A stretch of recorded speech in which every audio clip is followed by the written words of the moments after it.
سلام، امیدوارم که حالتون خوب باشه. امروز یه میوه جدید گرفتم به اسم لانگام. سرچ که کردم توی اینترنت، مال کشور ویتنامه. تقریبا شبیه یه سیب زمینی کوچولوه. پوستش هم مثل پوست سیب زمینیه.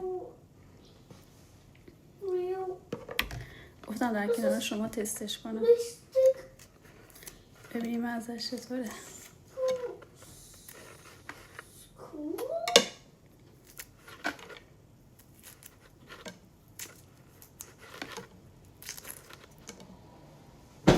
شکلی مثل پاستیله و شفافه.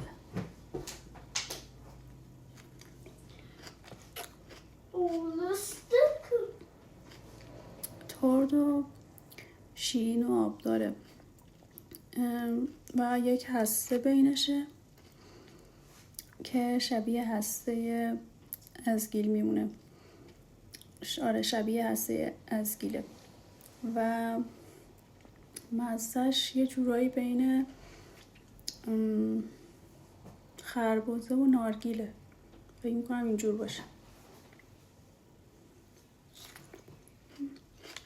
بد نیست.